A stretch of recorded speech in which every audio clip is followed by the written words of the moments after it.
Welcome to the Dependency podcast. I'm your host, Frank, also known as Sir Mason. Happy New Year to you all.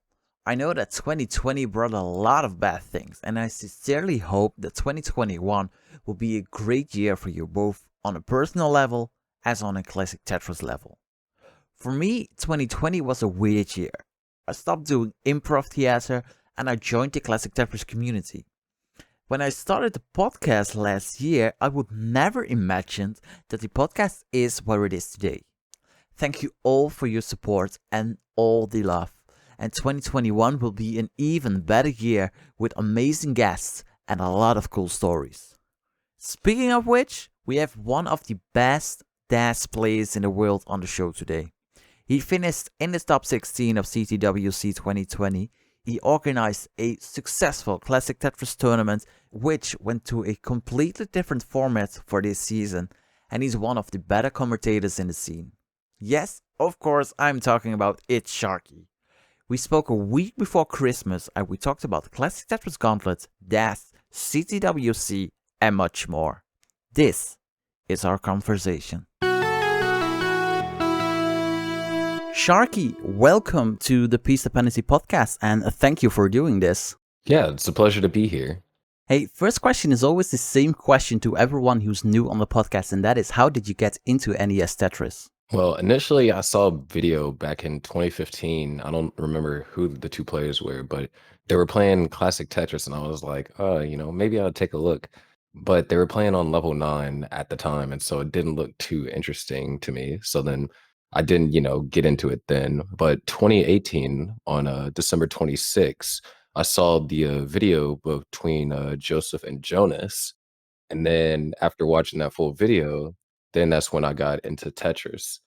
How did you start? What did you bought a NES beforehand, or did you start on an emulator? For 2 months after I watched that video, I studied how Jonas and Joseph how they stacked.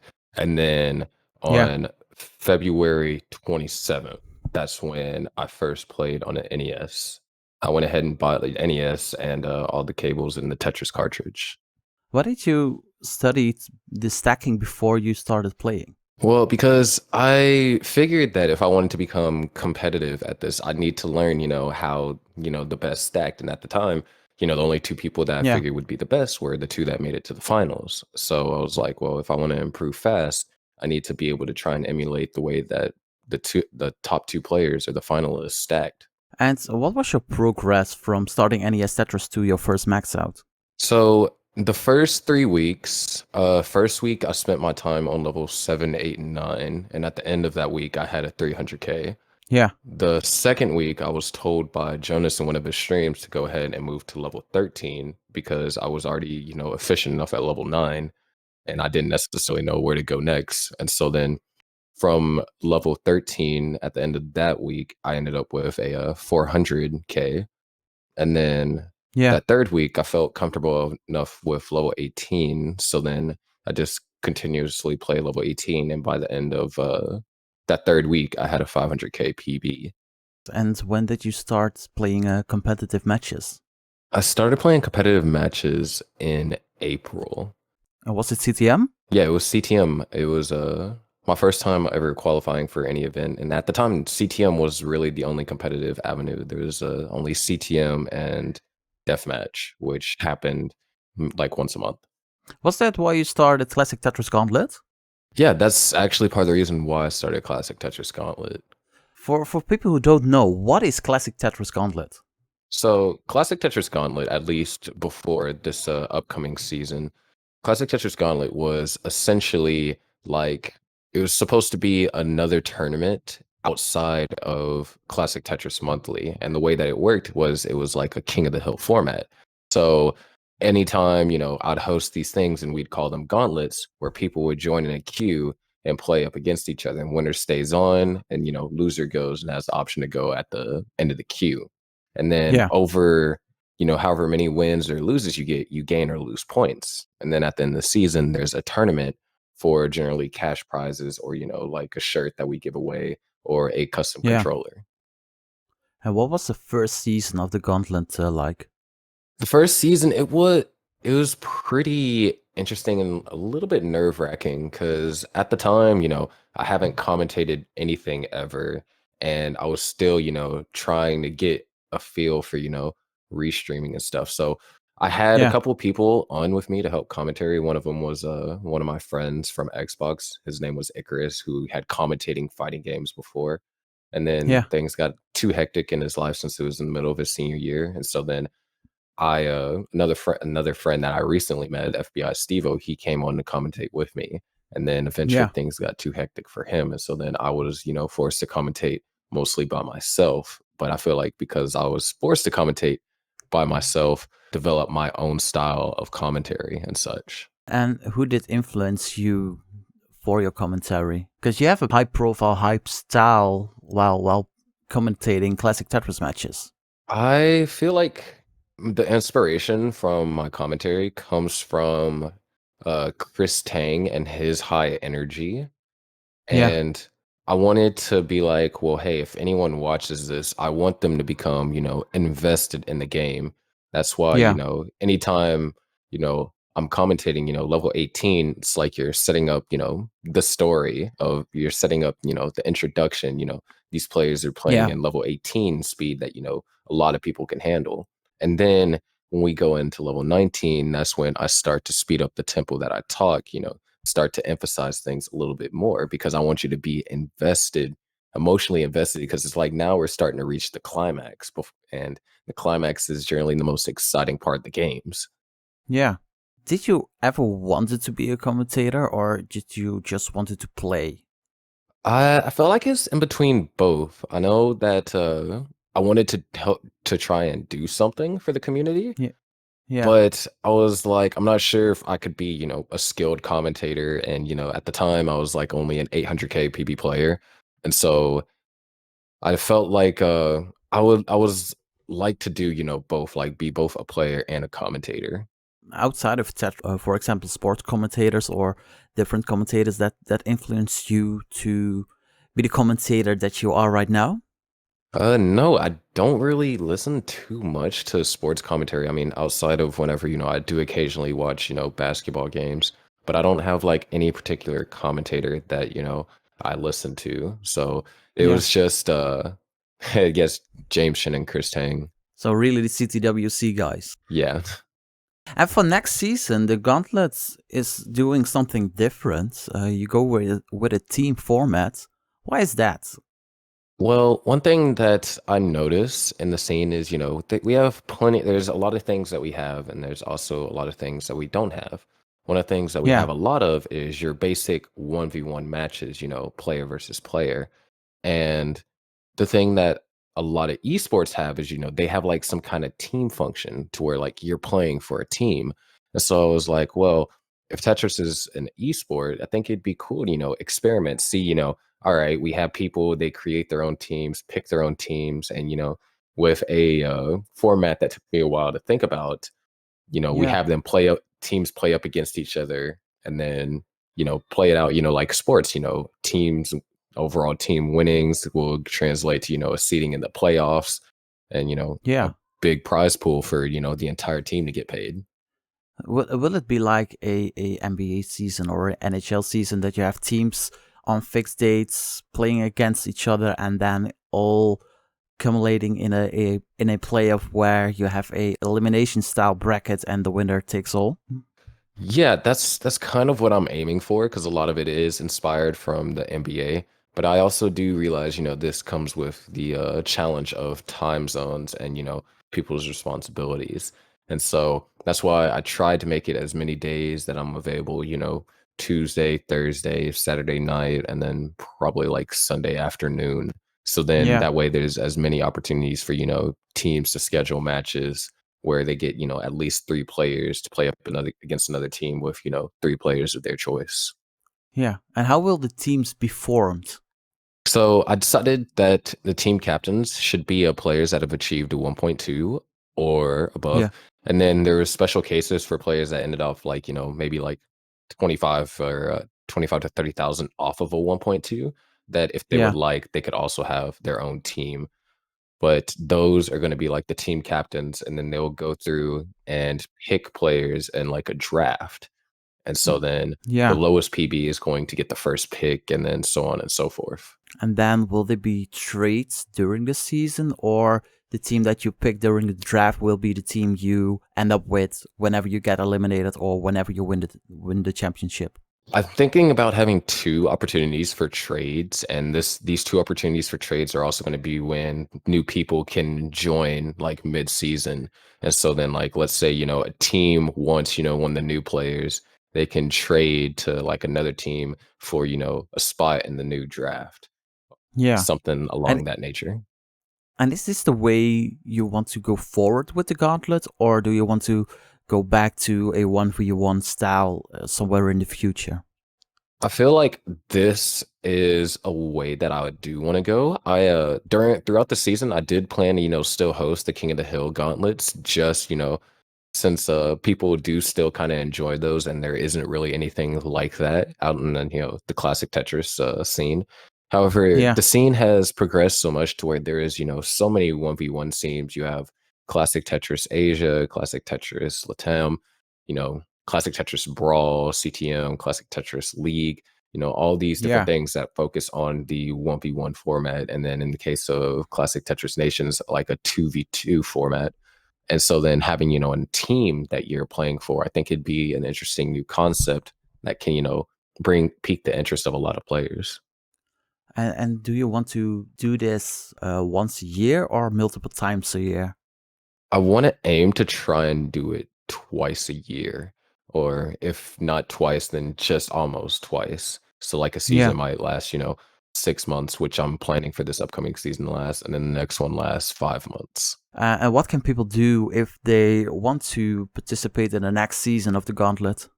Well, I have a registration form that will still stay open, even though the registration for the first batch of players will be closing today or on Sunday the 20th. But if they still ended up wanting to join, I have a registration form, and I am working on releasing a video to kind of give all the information on what this new season of Classic Tetris Gauntlet is. Yeah. Speaking of your YouTube channel, you're also the host of the Classic Tetris Insider. What's that show all about? So the Classic Tetris Insider, it was one thing came on stream, and I was talking about how there really hasn't been there's not too many people that know about online events because most of the information stays isolated in the discords. And so unless you're in the discords or you occasionally see someone that tweet, if you see the right person tweet it out on Twitter or post on Facebook or something, you won't know Yeah. about these events. And so I was like, well, there should be, a show that can be like, hey, here's what's happening this week, this week, this week, and this week. And, here's also, some other things that are happening in the scene, like cool things. And so I was like, well, maybe I can be the person, make that show. That way I can, continue to inform, not just only people inside, the discords that maybe don't have time to check them all, but, inform the people on YouTube, because a lot of people that watch Classic Tetris on YouTube aren't in any of the discords at all. True. Yeah. And how long does it take before you get an episode online? Because you do it bi-weekly, but how long does it take before you get all the information for the episode? I'd say gathering the information is the least intensive part. Majority of it comes from editing, since I like to do a lot. It's a lot of keyframing and making sure that everything is animated properly. And so majority of the work does come from editing. Yeah, does it have to be a what is it, Sports Center style like show? Yeah, I'm aiming for I want it to kind of be like Sports Center, but for Yeah. Tetris. And so it's potentially going to lean towards that way with this new season of Gauntlet, because they're being teams, and so it's like, all right, this week you have team matchups between X team and Y team, yada yada yada. And like last week, here's the recap of what happened with this team, and show highlights and stuff like that, like they would do in a traditional Sports Center broadcast. Yeah. And what's the end goal for the Classic Tetris Insider? The end goal for the Classic Tetris Insider is to just necessarily be this beacon of information. So then I hope that, it grows big enough to where a lot of people are watching it as like, oh, there is, the Classic Tetris Asia tournament going on, that's friendly towards Asian time zones. Hey, maybe I can join that if, I myself were an Asian. Or it's, oh, they're doing the, Latin American uh qualifiers, and I probably want to participate in that. It's like, or Classic Tetris Brawl is having a thing where the new world champ Dog hosts it.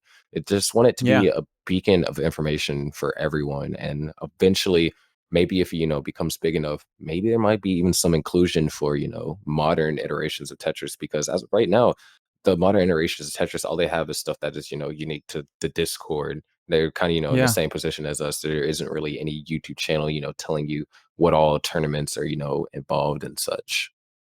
Are you active in the modern Tetris scene or just only the classic Tetris scene? I'm not as active in the modern Tetris scene as I am for the classic. I mean, I occasionally, stop by a few streamers and I play Tetrio every now and then, but I don't actively, play it yet at the same rate that I play classic.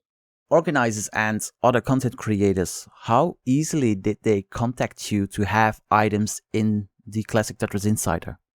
Mostly I would just DM them over like a Discord, and they would DM me as like, hey, I'd like to, put something on the Insider. And then I ask for, all the information, dates, times, event, participator or participants. And then all I have to do is, put in this on the section in the Insider. Yeah. And the interviews, I saw you did an interview on the last Insider. Are you going to do that more often? I feel like with more projects that come out in the Classic Tetris community. So, for example, that was, Chat Playing Tetris, which was a really cool and unique project. And then there's obviously, Jake's Block Tool, which after he finishes it, I, would like to get him on interview. So then more people, would know about it and could support him because he created that and, he just did it for fun. But Yeah. I feel like as more projects come out, then that would be, something that I do more regularly is interviews, or if there's, like a certain thing, certain event that happened and, wanted to recap by, interviewing the winner, then maybe something like that. And is there a possibility that you go weekly instead of bi-weekly? I feel like going weekly would be an incredible challenge, and I don't have necessarily enough time to do weekly. I know that for CTWC season, I kind of forced myself to do weekly, creating a spin-off series called The Flash Insider, which had no editing just about, and was just me, just throwing information back and forth, so I Yeah. can get it out there so more people know, because things were happening, on a weekly basis during a Yeah. CTWC. But if I somehow, get enough support and there's enough stuff that happens in the scene within, a single week, then yeah, I could do weekly. Do you like to work solo or work in a team? Everything that I do for the most part is solo.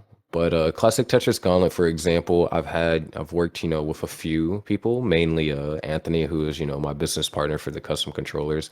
Him and I are both graphics designers, so we design, all the overlays and stuff that we use for Gauntlet, as well as, the stuff for the controllers. And then I Yeah. have two other people that, generally want to, help with like spreadsheets and such. And then, there's obviously a bunch of restreamers during the tournaments that, help progress it, since I myself can't restream like over 40 matches within like a 2-week time period. Nah, that's impossible.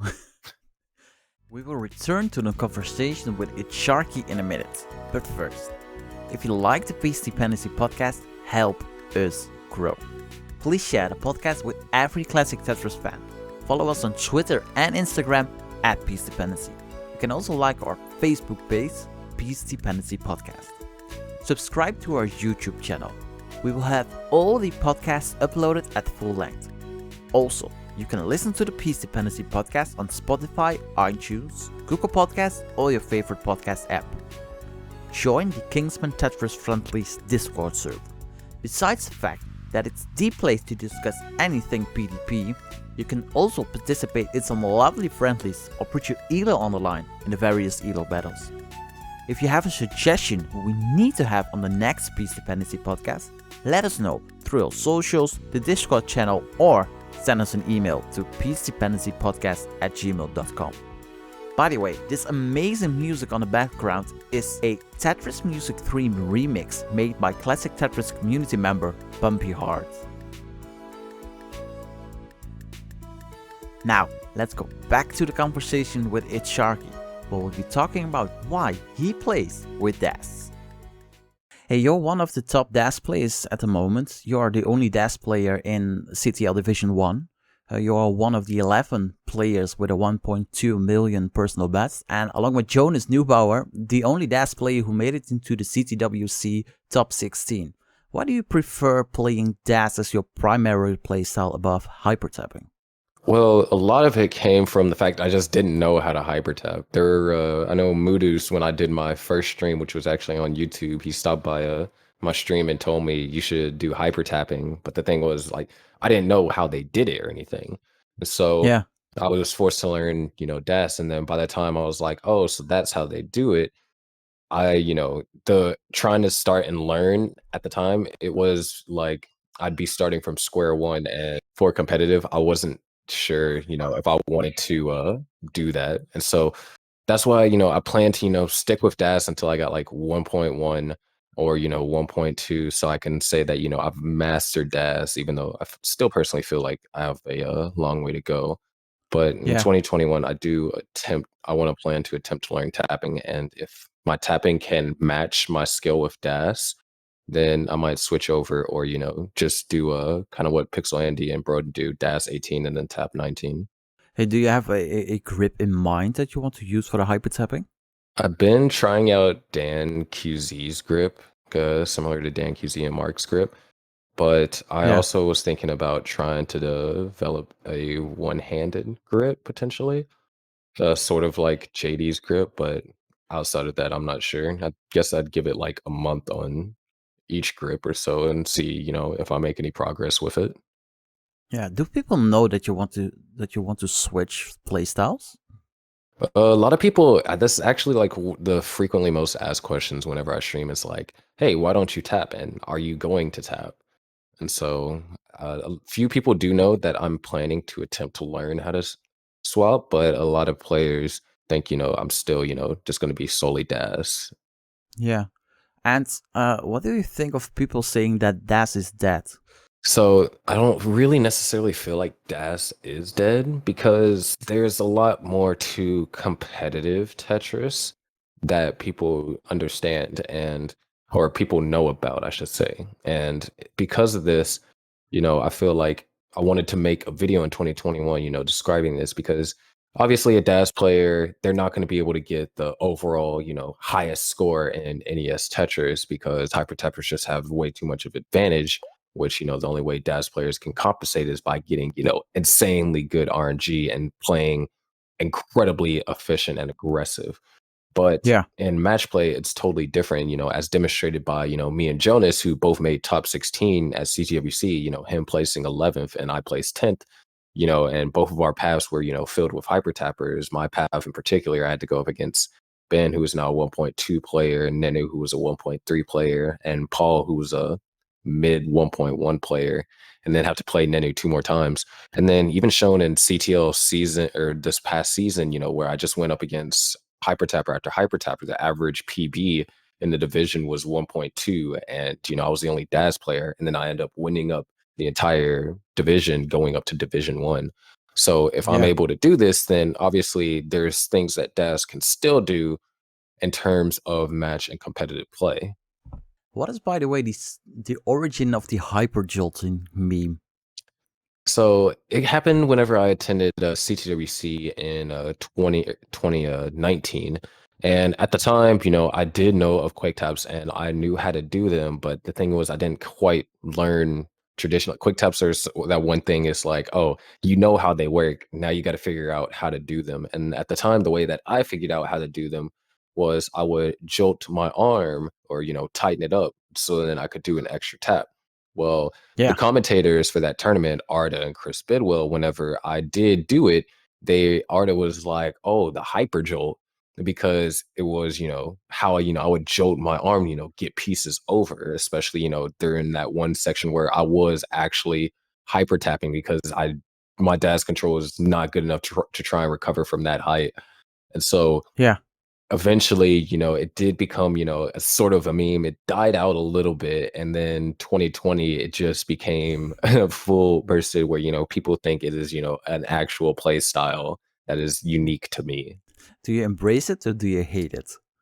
I mean, at first I embraced it, and then throughout the middle of 2020, I was like, bro, just stop. And then after 2020, I'm like, you know what? Why not? It's, something that, makes me unique and helps me stand out from other players. So I guess, I am a Hyperjolter, but if, anyone asks, like how to do it or what it is, I'll come out and, tell them the truth. It was just like, it's just how they described my exaggerated arm movement whenever I Yeah. quick tap. You've done a lot for CTWC this year. Maybe people don't know, but you were editing the YouTube videos for the qualifying brackets so that they got all on YouTube before the top 8 main events. How much time did you spend on editing those videos?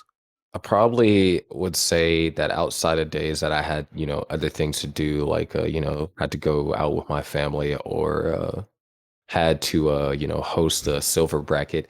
I say I pretty much edited all day, every day, because of the rendering taking forever. And then, Yeah. trying to grab the stuff for like the thumbnails and everything. So I did this for like about 3 weeks, almost, a month straight of just, nonstop editing. That's why, on my channel, there's like, you have the insider and then there's like a 3 to a month break before the next insider because I was focused on trying to get that content out for their channel, help out the community as opposed to, Yeah. focus on my channel. And is it more than just cutting the matches and putting them up on YouTube?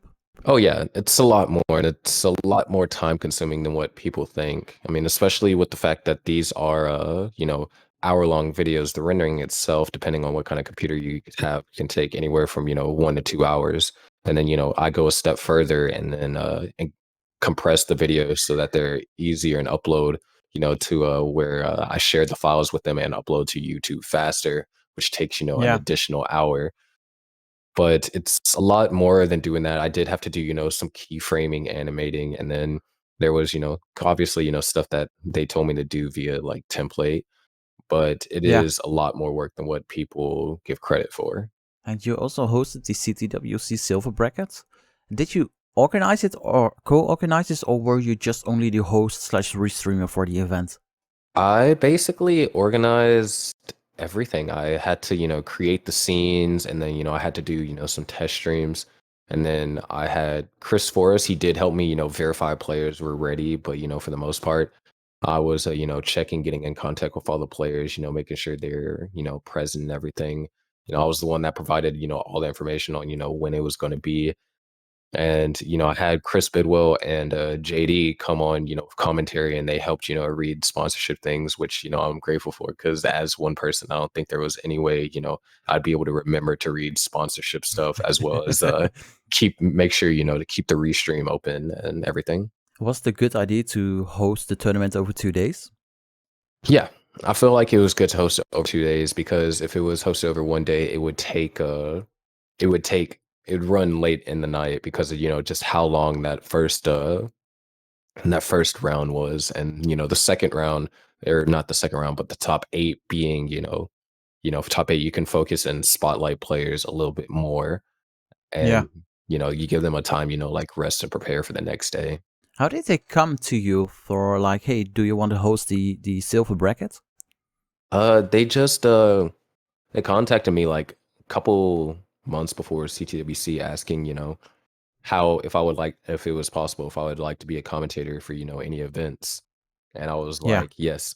Now I will be honest, I did want to commentate primarily the gold bracket because Yeah. I know that there's there's a lot more potential for insane matches, and being able to commentate the gold bracket would be amazing.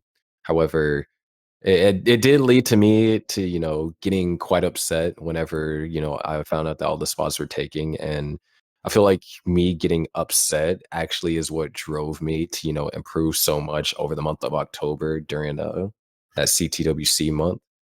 But Yeah. I was still proud to, commentate the silver bracket because the way how intense qualifiers were this year, I knew that there was, potential to see some insane matches in silver bracket. And that's exactly what happened, exciting top 8 all the way. What was the reason that you couldn't commentate on the gold bracket?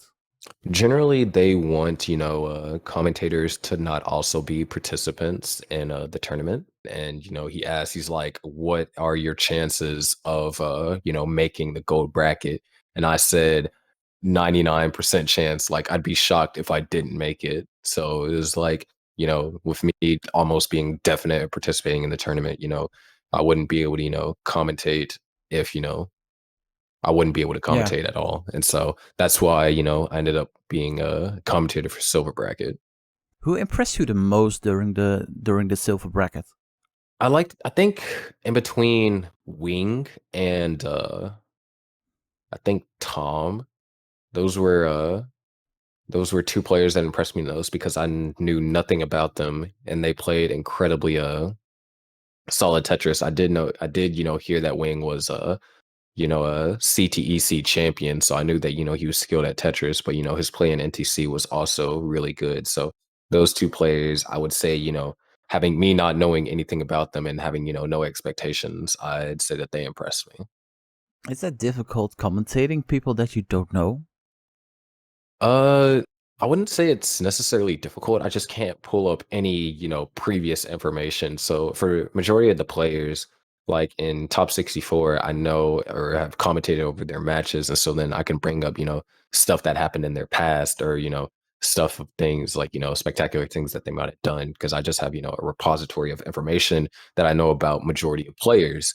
And, Yeah. with it being new players and I don't know anything about, I can't, bring anything from that. And so then I have to more focus on their gameplay and maybe past matches in case, they progress pretty far in the tournament in order to, Yeah. provide commentary. Do you write stuff down about the players that you commentate on? Nope. Nope. Everything's All of from the this, head. yeah, all of it is memorized. That's pretty amazing. And then the most important thing, you participated in CTWC. We mentioned it before. You made it to the top 16, but first let's back it up a bit. When CTWC announced that they were going online this year, what was your reaction? I was excited, but at the same time, I was worried because I didn't know how exactly they were going to pull it off. Like, or not necessarily how they're going to pull out, how they were going to structure the event because Yeah. they really haven't done any, online tournaments prior to this. Vanwiller is the one that does CTM, Dog does CTB, Mudu, CTL, myself, Classic Tetris Gauntlet, etc. And so I was genuinely curious, how they were going to pull it off. What do you think of that they were using Max Out Club instead of the traditional restreaming setup? I think that it was great because it still helps deliver that a lot of that experience from 2019 and prior years where Tray Vision was implemented. And at Yeah. the same time, with doing traditional restreaming, there is some issues that can happen, like your connectivity to the streamer might be a little bit iffy, or your internet might not be the best to handle it, and so it kind of eliminated a lot of those issues. Yeah.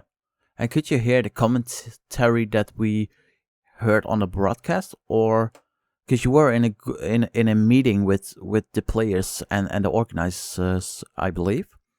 I actually didn't join. I didn't join the voice chat that I was supposed to be in, but I had the stream pulled up at all times, and so I heard the commentary via the stream. However, it was always like slightly delayed for me. Why didn't you join the VZ? I didn't know I was supposed to because they didn't explicitly say. And so I was like, well, I listen to commentary anyways while I play, so I'll just, pull up the stream and, listen for Yeah. call outs and such. And then a qualifying came. How did you prepare for the qualifying? I did 2-hour qualifiers every single day up until that day. And generally the qualifiers resulted in anywhere from 2 to 4 max outs. but then the actual qualifying came and you were 2,000 points away from a max out. Yep, 998,562 points. Yeah. How pumped were you? I was extremely I was frustrated more than anything because it's like, I've just gone 11 days straight of getting, 2 to 4 max outs, each day. So like 24 max outs. And then all of a sudden, when the day comes, I just couldn't manage to get a max out. And I don't feel like it was nervousness or anything because I don't really get nervous like that just because, how I play competitive, done a lot of competitive Yeah. things. However, it's just that one day I just, played off and it's quite unfortunate. What do you think of the overall qualification process? I think that the multiple max out rule is good. I know that eventually it might become to a point to where we're seeing, like max out is required to get in and you need like a couple of max outs to stay in. And so then Cheese did have an interesting suggestion of like a number of 1.1s as opposed to number of max outs since Yeah. him and I both believe, 1.1 is, mostly skill and not necessarily RNG based. While if you're doing, the highest score, you are reliant on RNG for a bit of it to, get those 1.2, 1.3 scores in Yeah. qualifying. And the overall experience, did you watch a lot of qualifiers that week? Yeah, I watched a lot of qualifiers, mainly to be able to pull up timestamps for the Insider to highlight Yeah. qualifiers because I was going to do my first ever like official episode, following the pilot for the Insider after that qualifying week. Yeah. Were you surprised that the cutoff score was 919? Or did you thought that it would be higher or lower? Mainly, I was surprised because I expected the participants to be a lot lower than what it was. I wasn't expecting 167 people to participate. I will admit, before registration ended, it was like at a time where there was like not even 64 players yet.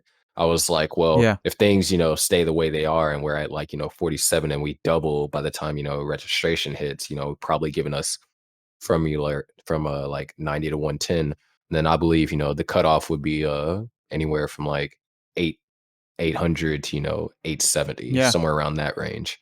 But when so many people joined, that very last day, that kind of like threw my predictions off for, the main bracket and ended up my Yeah. prediction being like correct for the silver bracket where 750 was the cutoff.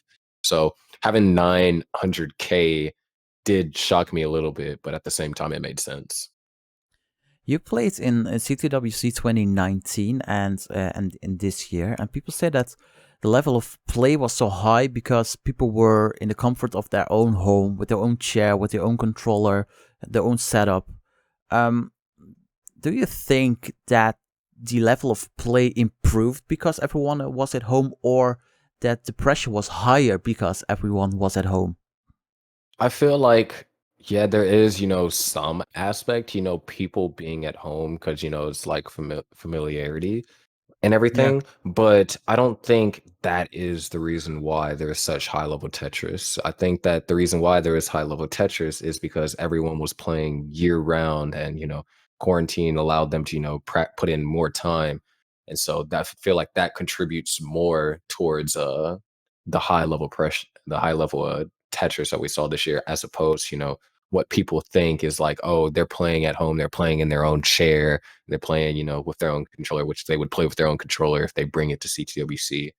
I feel like true. that's not why the level of Tetris was so high. I feel like a lot of players in front of a crowd would still be able to perform. Maybe, not back to back 1.1s like what we saw, but we'd still see, something similar to what, we saw this year with how Yeah, high the skill has been raised. yeah. And then in the end, you qualified as seed 41. You were placed in a bracket with Ben, Nanu, Jake, Sidnev, Paul, and Josh. What did you thought when you saw the bracket you were playing in? I was discouraged because I had two 1.3 players in my bracket, and I was like, well, if I beat one, then I'm probably gonna have to go up against another to, try and get into the prize pool. And so then my only goal, as I said on like the preview video with a Game Scout, my only goal was, beat Ben, or, beat, if I lost to Ben, beat Josh, because I figured Josh was gonna lose to Nenu. So then Yeah. I did, better than how I did in 2019, where I didn't win any matches. So I just wanted to overall improve from my performance in 2019. Yeah, and then you won the first two matches against Ben and Nanu, and you were suddenly in the winners brackets finals. How did you do during the match against Ben and Nanu? Were you expecting to beat them back to back? I was not expecting to beat Nenu. That one was quite the surprise, because I didn't have, prior to that, anytime I played Nenu, I've never beaten him. In fact, I don't think I've taken a game off of him because he either early top down, then I failed to chase down. So that game, that was like, such a huge spotlight, especially since I pulled it off with a reverse sweep. And it was like, okay, I can't believe I just beat Nenu. Now I have, a real shot at going into the prize pool and, Yeah, shocking both myself and everyone. and then there was a break between your match against Nanu and your match against Paul. What did you do during the break? I went and ate fried rice and watched the other matches. What was it a good thing to have a break between your matches, or did you want to play through and have it over with? I felt like I would have liked to break to be a little bit shorter, as opposed, how long it was, because I think I was waiting for like 2 to 3 hours. And so, yeah, loser bracket final. I wish that match, I kind of wish I had a little bit longer for a break for the loser bracket finals, because I wanted to watch them, see who it was. But since, I was busy watching, I didn't necessarily get too much time to, warm myself up. And the winner brackets finals was against Paul. You won a decider. What was your thoughts about that match? It was incredibly close. I know it came to mind whenever we played an exhibition match for Classic Tetris Asia. And like Yeah. that particular day, I was running on 2 hours of sleep. And so, he beat me in a decider. And so in my mind, I'm like, I got you, Paul. Don't worry. This time I'm running on, more than 2 hours of sleep. Yeah. So you're not winning this one. And, ended up beating him. And then Nene worked his way all the way through the loser brackets to the finals, and he had to beat you twice to move on to the top 8 main events. But he beat you the first match 3-1 and the second match 3-0. What was your feeling after those matches? Honestly, it was tough because the last 4 games I got subpar RNG. Each of those 4 games I only had 30 long bars at transition, which generally implies that that is a low long bar game. And I had, numerous 40 and 30 droughts. There was one game where I had like a 40 and then a 33 drought back to back. And obviously I could have played the games better because I have transitioned with 600,000 off of, 30 long bar games. But having, getting that RNG game after game and it causing me to, top out in a one game whenever I was up at the top of the screen, doing my best to survive game 4 of set 1. And then the long bar just never came whenever, I had a chance for it to come. It really started to, get into my head, and I started to lose my composure and started to get frustrated. Is that the reason why you lost set 2? I'd say that is part of the reason why why I just couldn't perform well in 19 set 2. And then on the last game before, Nenu beat me, I had, this feeling that like Nenu was just beating me by like 200,000. So I decided to go for a center well early on, and unfortunately got hit with another drought and had no way to burn out the center well. So, I top out and, Nenu advances. Did you analyze all the games, all the matches that you played during CTWC? I'd say my first match with Nenu. And is that something you do privately, or do you want to make a video about it? I'm gonna make a video about all of them, but the match versus me and Nanu is one that I am incredibly excited to make, because That's kind of like the best match of that I had in CTWC Yeah. because I ended up winning 3 games straight. What do you think of CTWC in general, the tournament this year? I think CTWC was an amazing tournament, and it was a lot of people got some recognition that they deserved. Being spotlighted in their individual brackets. I know there was a lot of players that worked hard year round, but because they got in the classic Tetris late, or because they don't really do too much outside of play and tournaments, and they might not even be high profile tournaments like the Brawl 800K or Yeah. CTM Futures or Yeah. something like that. They didn't really get too much recognition, so I'm glad CTWC did allow that. However, I feel like there is a little bit of negative for the CTWC, and it's kind of the way that the audience received it. I did see, there was a little bit of toxicity going around in certain brackets, and then there's obviously, the way that a lot of people perceived it on YouTube, which they're YouTube viewers or commenters, they always have their own opinions, and everyone's entitled to that. But a lot of things are misinformed, like, oh, Daz is dead, or hyper tappers should be banned, or now we need another Daz tournament, or they're saying that the game is boring because younger players have taken over.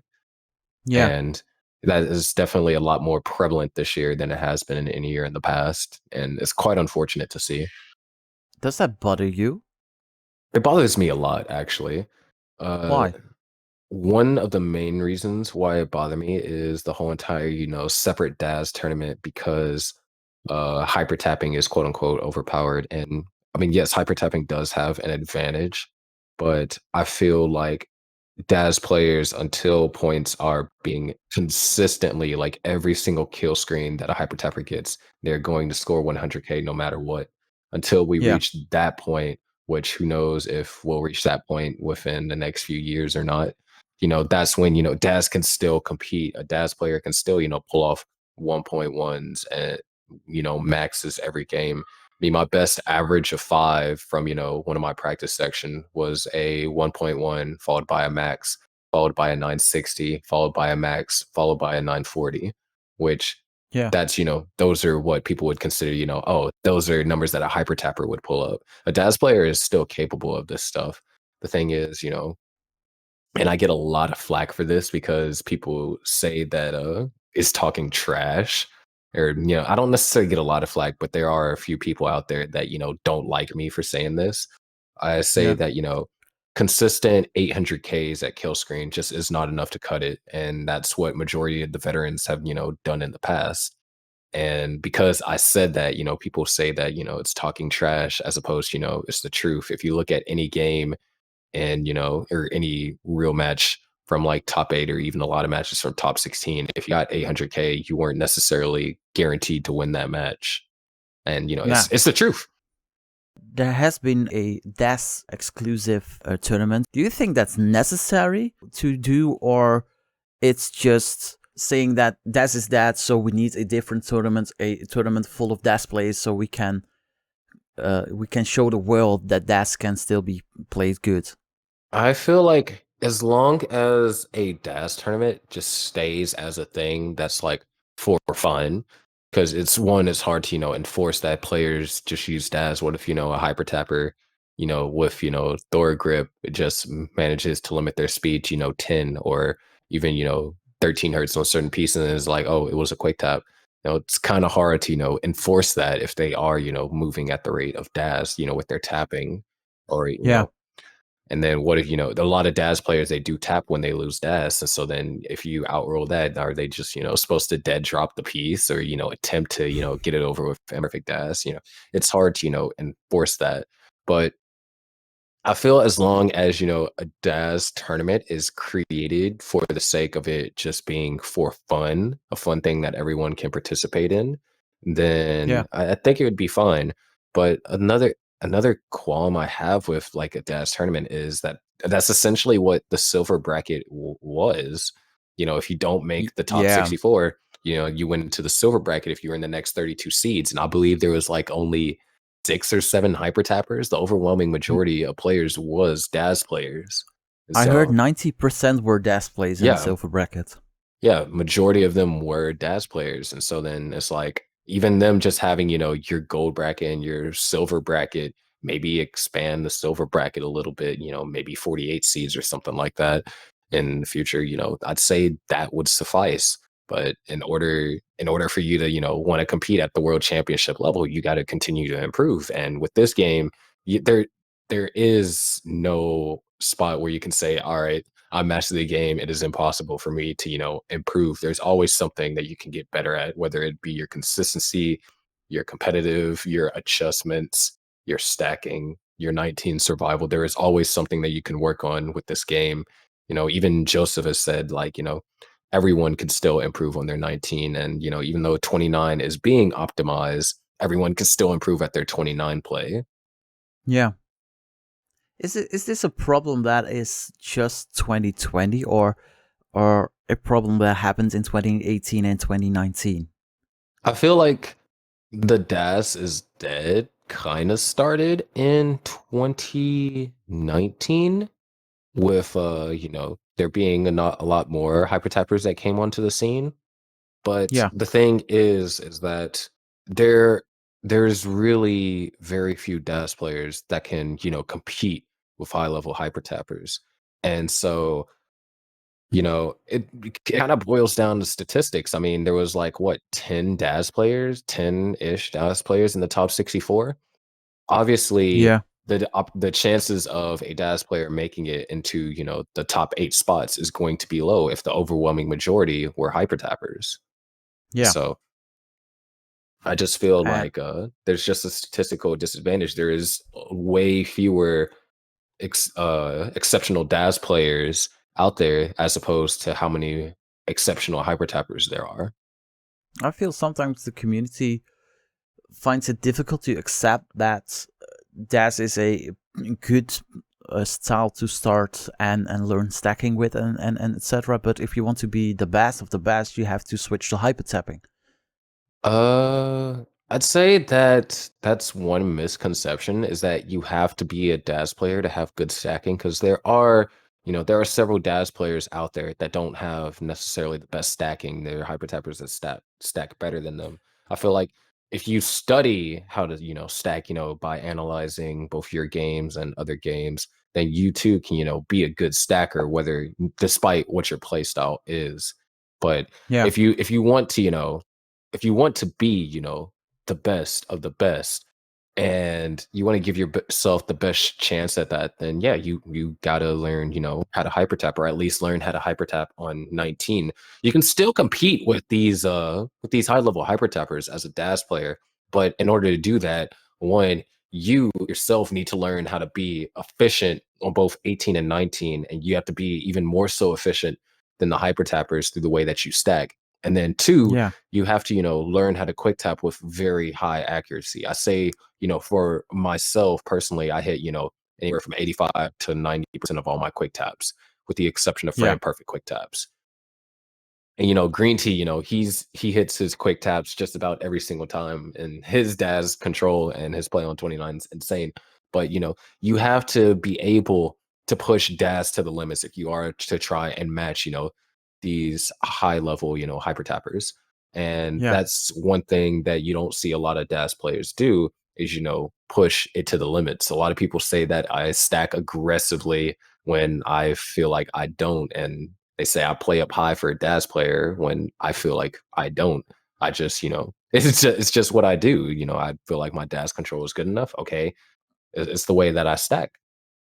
And if you know the limits of dash, you know how high you can stack. Yeah. And then also, the limits of quick tapping as well. Switching topics, you've been doing some coaching sessions lately. You had your CTWC bootcamp before CTWC. You helped Chris Higgins improving his Tetris play. Lately, you are helping Van Dweller trying to become a better Tetris player. How did you end up being a coach and helping other players? I guess one of the ways that I started to become a coach was whenever I did just evals back then, because I was like, well, if I get some evals, maybe I could upload them on YouTube for, some content that, people could learn from. But at the time, the evals wouldn't have been, polished because they have, they don't have like the fancy animations like what I do with CTMA.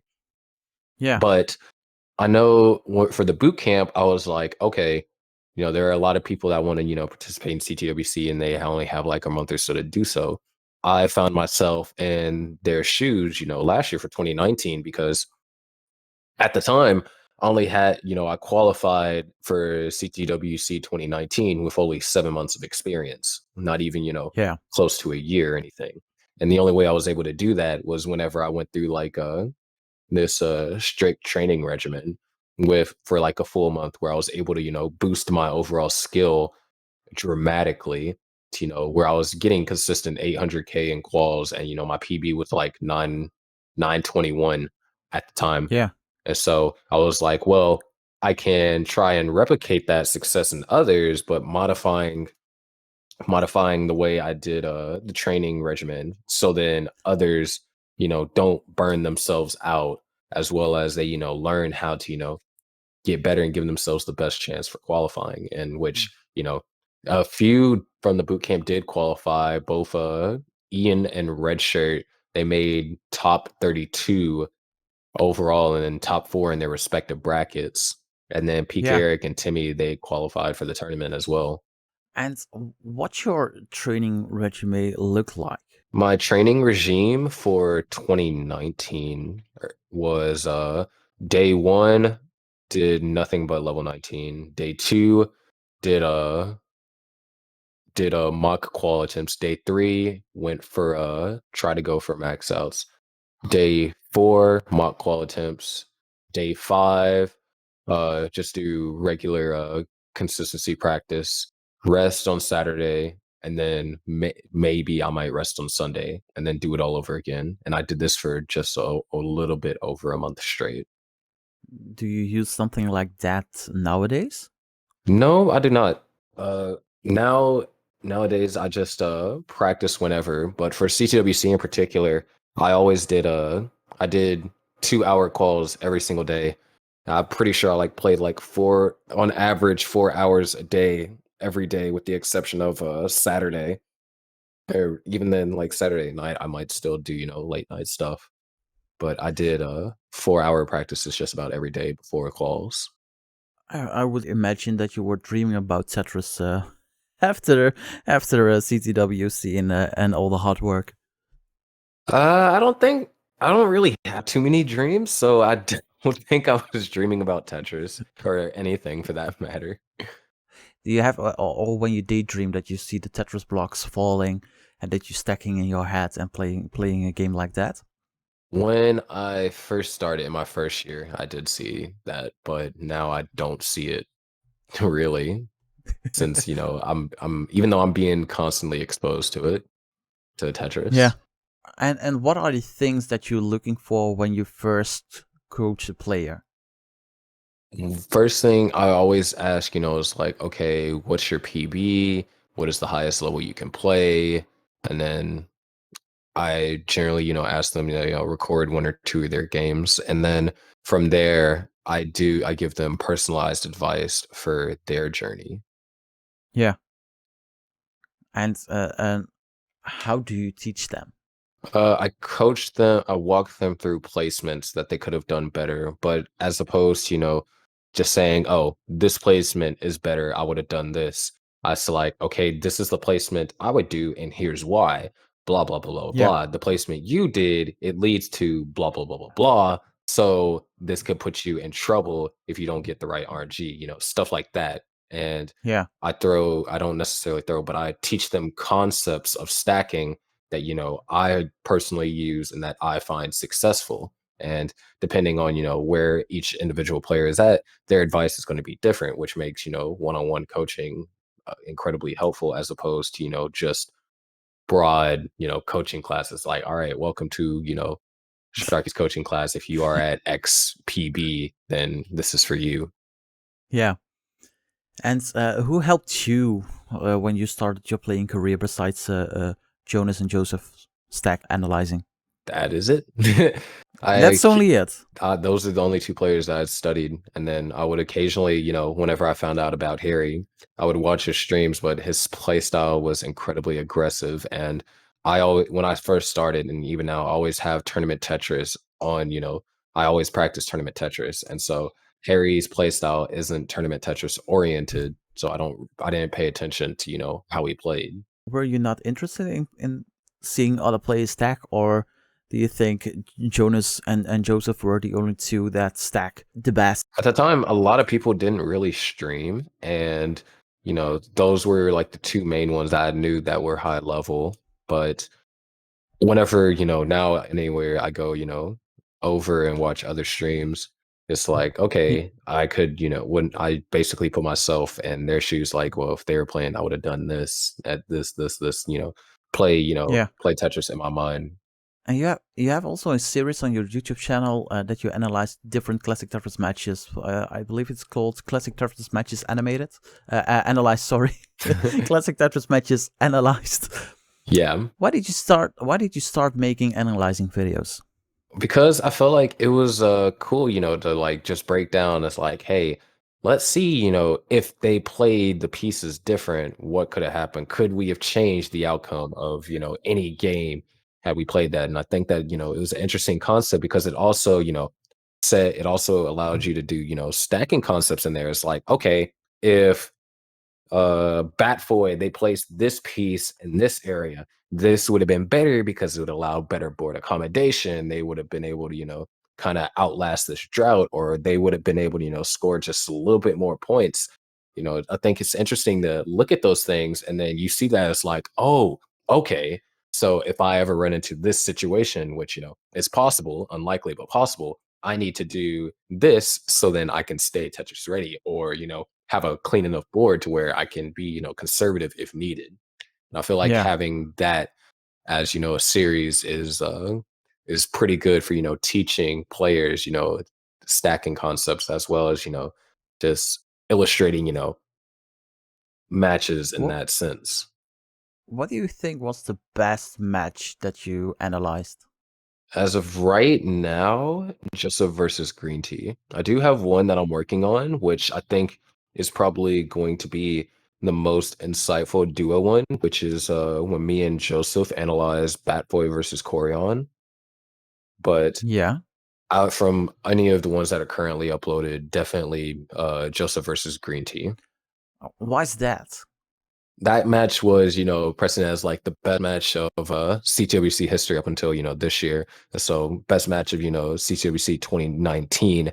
And despite them having such fantastic matches, there was a lot that could have been done that could have made them just a little bit more efficient. So we could even seen like 1.1s, potentially even 1.2s in that matchup. And Yeah. seeing, that level, that high level of Tetris play, despite all the quote unquote mistakes, as I called them in the video, that, I think that is so insightful. Yeah. And which matches do you want to analyze in the future? I have like a notebook of matches that I did want to analyze. I know I wanted to try and create eventually like a little docu-series on Joseph's journey through CTWC 2018 and kind of like Yeah. illustrate, weave in CTMA in that, going the way that, his path was incredibly difficult, but also, kind of, try to tell a story on how the scene evolved from that point. And will Joseph be appearing in that video? Yeah, I've already talked with him, when I do actually start to make the series. And so he will be appearing in a lot of other people that were, inspired by him as well. And matches that were happening during CTWC or this year, are there some matches that you really want to analyze? Or is your main focus right now on the Joseph documentary? I want to analyze a lot of matches from top eight since they're same piece sets, and then I want to analyze my own personal matches. And then outside of that, I'm not too particularly interested in other matches, with maybe the exception of Dog versus Corion. Yeah, that was insane. What will your YouTube future look like? I want this current YouTube channel to be like essentially a Tetris, like a hub for everything Tetris. So if I get, like do something really cool, I'll put it on there. But I want it to, be it's like, hey, you go to this channel for information on current events. You go to this channel to see, analysis on videos. You go to this channel to see, commentary. You go to this channel to see, you know, the new team format. You just go to this channel for a lot of things Tetris related. And then, I did plan on, creating two other channels. One was the Sharky archive channel, which, I just dump, my Twitch VODs, and then I'd upload like anything that I deem cool on there.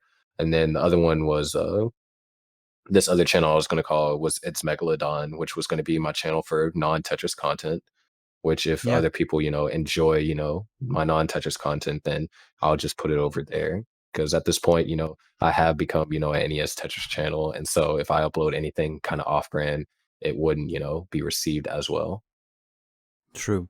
And matches from the Gauntlet, will they be on your channel or on a different channel? This time I'm actually going to, commit to editing Gauntlet videos more regularly.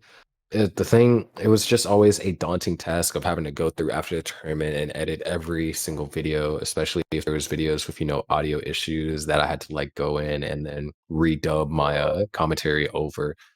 And so it was not, it was always a daunting task, but I think with this next team season, it is almost imperative that I upload, these matches in their entirety to, the Gauntlet channel, as well as, Yeah. upload highlights to, my channel. So like if there was a really good match or even, a really good set, upload those to my channels. Like then go see the full match here on the Classic Tetris Gauntlet channel. And my final question is a personal one, and it's what will personally the future look like for you? Personally, the future for me is I'm just going to, continue to play my part in the community. As I remember in 2019 when in the after party when I was commentating over Green Tea destroying everyone at SNES Tetris. Before Arda left, he had told me that, I'm the future of, classic Tetris. And at the time, I didn't necessarily know what that meant because I mean, I didn't really, do too much. But Yeah. it was quite the enigma of a statement. And over time, I did now come to realize that I play an important role in this community. I mean, anyone can, fill in my role, but all the things that I do, all the work that I put in, it's doing its own portion to, help the scene grow. And I'm kind of seen, as a pillar or an ambassador for the community. And Yeah. so I just want to, continue to work hard and, try to, grow the community any way I can. The game has incredible potential. I mean, if people are willing to, watch Tetris over college American football, that says something about the game. And with all that I'm able to do, use my voice for commentary, use my skills for, graphics design, how my creative ideas that I bring, like Gauntlet, which inspired all the other tournaments, because just before Gauntlet, there was only CTM.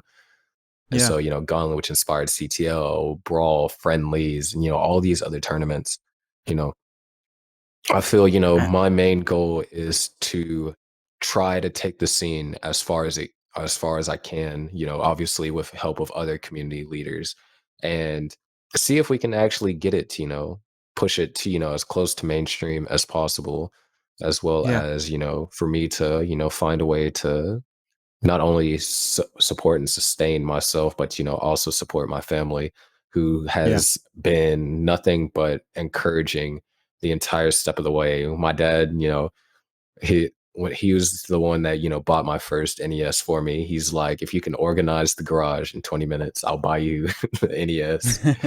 And so I did just that, and he bought the NES, and he and my mom, they they took a gamble, basically having to take out their money that they were going to use for something else to send me to CTWC 2019.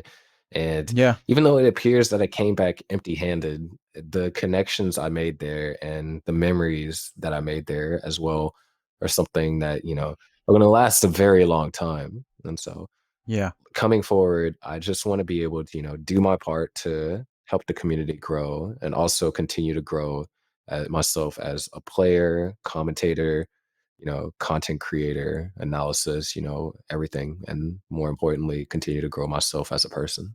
Sharky, I thank you for your time. Thank you so much for doing this. And with that all being said, this will be the end of the Peace Dependency podcast. Thank you all for listening, and make sure you follow the podcast on Twitter, Instagram, and Facebook.